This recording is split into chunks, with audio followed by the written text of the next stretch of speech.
السلام علیکم۔ آپ نے بہت سے جانوروں کے قصے اور معلومات سنی ہوگی، لیکن آج آپ کو ایک عجیب جانور کا حال سناتے ہیں۔ اس سے پہلے آپ کو اس کے بارے میں کچھ معلومات بھی ہو تو بہتر ہے۔ تو سنیے، ایک دبلا پتلا جانور ہے۔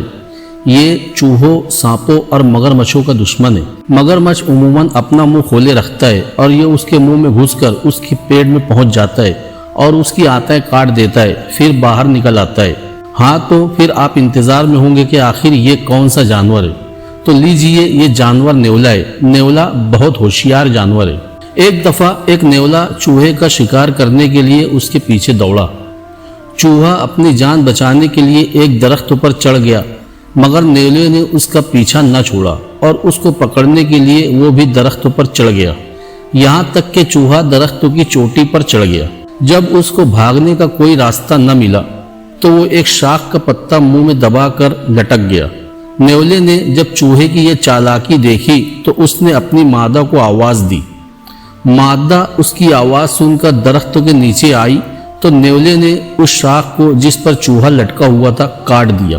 شاخ کے کٹنے سے چوہا نیچے گرا، گرتے ہی مادہ نے اس کو شکار کر لیا۔ نیولا چور بھی ہوتا ہے۔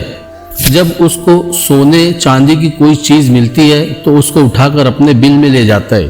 چوری کرنے کی عادت کے ساتھ ساتھ یہ ذہین بھی بہت ہوتا ہے۔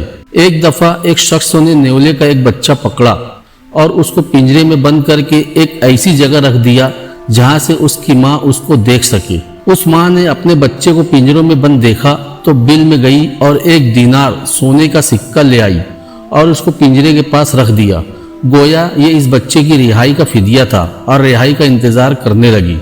مگر اس شخص نے پنجرہ نہیں کھولا۔ کچھ دیر انتظار کر کے نیولے کی ماں اپنے بل میں گئی اور ایک دوسرا دینار لا کر پہلے دینار کے برابر رکھ دیا اور پھر انتظار کرنے لگی۔ مگر جب اس کا بچہ رہا نہ ہوا تو پھر اپنے بل میں گئی اور ایک تیسرا دینار لا کر پہلے 2 دینار کے برابر رکھ دیا۔ غرض اس طرح اس نے 5 دینار لا کر جمع کر دیے، مگر اس پر بھی اس کا بچہ رہا نہ ہوا تو پھر وہ اپنے بل میں گئی اور ایک خالی تھیلی لا کر ان 5 دیناروں کے پاس رکھ دی۔ کچھ دیر انتظار کرتی رہی، پھر بھی شکاری نے پنجرہ نہیں کھولا، دیناروں کی طرف لپکی۔ یہ دیکھ کر شکاری نے تیزی سے جا کر ان پر قبضہ کر لیا اور پنجرہ کھول کر اس کے بچے کو رہا کر دیا۔